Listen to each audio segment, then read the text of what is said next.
Hello दोस्तों, cinema scope review में आज हम रिव्यू करने जा रहे हैं जानवी कपूर, राजकुमार राव और वरुण शर्मा अभिनीत फिल्म रूही की। मैं हूं सुशील और आप सुन रहे हैं रेडियो प्लेबैक इंडिया। आपको बता दें कि इस फिल्म को देखकर आपके लिए इस रिव्यू को लिखा है सुप्रसिद्ध समीक्षक दीपक दुआ ने। नमस्कार, यह रेडियो प्लेबैक इंडिया। गीत, कविता, कहानी या किस्सा, हर जज्बा इंडिया के दिल का। Radio playback India, radio playback India, radio playback India. सुनते रहिए दोस्तों, रेडियो प्लेबैक इंडिया।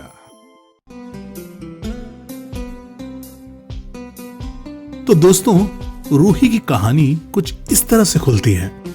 लड़कियों को अगवा करके अपने क्लाइंट से उनकी जबरदस्ती शादी करवाने वाले अपने बॉस के कहने पर भंवरा और कटनी एक लड़की को उठा तो लाए हैं, लेकिन शादी हो गई है कैंसिल। अब जंगल वाली फैक्ट्री में इस लड़की संग ये दोनों अकेले हैं।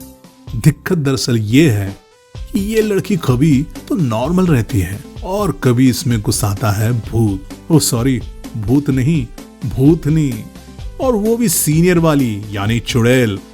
और चुड़ैल भी कैसी? मुड़िया पैरी, जिसके पैर मुड़े होते हैं, पंजे पीछे, एड़ी आगे। लेकिन इससे भी बड़ी दिक्कत यह है कि इस नॉर्मल लड़की रूही से भंवरा को प्यार हो गया और इसके चुड़ैल वाले रूप अफजा से कटनी को। अब कौन करेगा इससे शादी? किसका घर आबाद होगा और किसकी होगी बर्बादी? हिंदी फिल्मों में हॉरर का बाजार कुछ अलग तरह से सजाया जाता है। अपने यहाँ वो हॉरर फिल्में ज्यादा चलती हैं जिसमें हॉरर के साथ रोमांस, म्यूजिक, सेक्स, इमोशन जैसी मसाले को मिक्स किया जाए। रूही में भी ये मिक्सा मिक्सी करने की कोशिश की गई है। फिल्म को पूरे का पूरा हॉरर या चुड़ैल ड्रामा बनाने की बजाय इसमें सिचुएशंस और संवादों की कॉमेडी का तड़का लगाया गया है। कई जगह तो ये तड़का इतना मसालेदार है कि आप अपनी हंसी नहीं रोक पाते। लेकिन सिर्फ तड़के से दाल स्वाद बनती होती तो फिर दाल को कौन पूछता? दिक्कत इसकी कहानी के साथ नहीं है। कहानी तो बढ़िया ली गई कि लड़की को उठाने वालों को ही उसके साथ इश्क हो गया। नया ट्विस्ट ये भी डाला गया कि लड़की के दोनों रूपों से इश्क करने वाले दो लड़के मिल गए। ये उत्सुकता भी बनाई गई कि आखिर लड़की से शादी कौन करेगा, और अंत में इसका हल भी दिखाया गया। दिक्कत दरअसल इस कहानी के आवरण के साथ है, जो अगर कायदे से रचा जाता तो इस कहानी के चारों ओर लिपट कर इसे मजबूत, वजनी और असरदार बना पाता। दिक्कत इसकी स्क्रिप्ट के साथ है, जो न तो मुड़िया पैरी की बैक स्टोरी में जाती है और न ही किसी और किरदार की, जिसका मकसद सिर्फ कॉमेडी पंचेस के सहारे दर्शकों को हंसाना बर होता है, लेकिन जिससे कोई ठोस बात निकल कर नहीं आ पाती, और जो अंधविश्वास का समर्थन न करने का दावा करते करते उसी के पक्ष में जा खड़ी होती है। मृगदीप सिंह लांबा और गौतम मेहरा की कलम चली कम और फिसली ज्यादा है।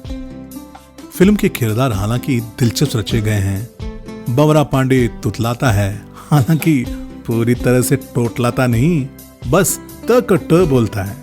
कटनी कुरैशी उसका भी उस्ताद है, जो चुड़ैल से ही इश्क कर बैठता है। इन दोनों किरदारों में राजकुमार राव और वरुण शर्मा ने जबरदस्त समा बांधा है। हालांकि वरुण फुकरे वाली इमेज में जकड़े जा चुके हैं। अपनी अदाकारी के अलावा ये दोनों अपनी फटाफट वाली संवाद अदायगी और बोले गए पंचेस से काफी मनोरंजन करते हैं। लेकिन इन पंचेस को ठीक से सुनने में इन किरदारों की भाषा अड़े आती है, जो हिंदी, हरियाणवी, राजस्थानी, बुंदेली, ब्रज आदि में बदलती रहती है। भाई सीधी साफ हिंदी रख देते तो क्या हर्ज था। कई जगह बैकग्राउंड म्यूजिक इतना लाउड है कि संवाद आकर निकल जाता है और हम बगल वालों से पूछते रह जाते हैं, क्या बोला? जानवी कपूर ने इस बेहद कमजोर रोल को क्या देखकर सुना, ये वही बेहतर बता सकती हैं। एलेक्स ओनिल और उनका किरदार फिल्म में था ही क्यों। मानव विज और सरिता जोशी अपना काम अच्छे से कर गए। फिल्म में सीधे पक्के कलाकारों की कमी ने भी इसे उस स्त्री के स्तर तक नहीं जाने दिया। जिसका सहारा लेकर इसे रचा और प्रचारित किया गया। आपको याद दिला दें कि इसी टीम ने इससे पहले स्त्री फिल्म बनाई थी जो बेहद कामयाबी रही थी। गीत संगीत ठीक ठाक रहा, ऊपर से भुरके गए मसाले की तरह। कैमरा, स्पेशल इफेक्ट्स आदि अच्छे रहे। डायरेक्टर हार्दिक मेहता ने किरदारों और सिचुएशंस को रोचक रचा ही। शूटिंग के लिए अनछुई लोकेशन भी चुनी, मगर न तो वो क्लाइमैक्स में फिल्म को ढीला होने से बचा पाए और न ही इसे एक दमदार फिल्म बनाकर हमारे दिलों में उतार पाए। असल में ये फिल्म इसमें दिखाई गई चुड़ैल की तरह है, मुड़िया पैरी, जो देख कहीं रही है जा कहीं और रही है, जो हंसती भी है डराती भी है मगर कम कम। लेकिन साल भर बाद थिएटरों में कोई बड़ी फिल्म आई है, थोड़ी हिम्मत दिखाइए, देख आइए, आप निराश नहीं होंगे। रेटिंग की जरूरत ही क्या है, रिव्यू सुनिए और फैसला कीजिए कि फिल्म कितनी अच्छी या खराब है। और हाँ, इस रिव्यू पर अपने विचार जरूर बताएं। दोस्तों, आपके लिए इस फिल्म को देखकर रिव्यू लिखा है सिनी यात्रा वाले दीपक दुआ ने। तो आज के लिए इजाजत दीजिए अपने रेडियो साथी सुशील को।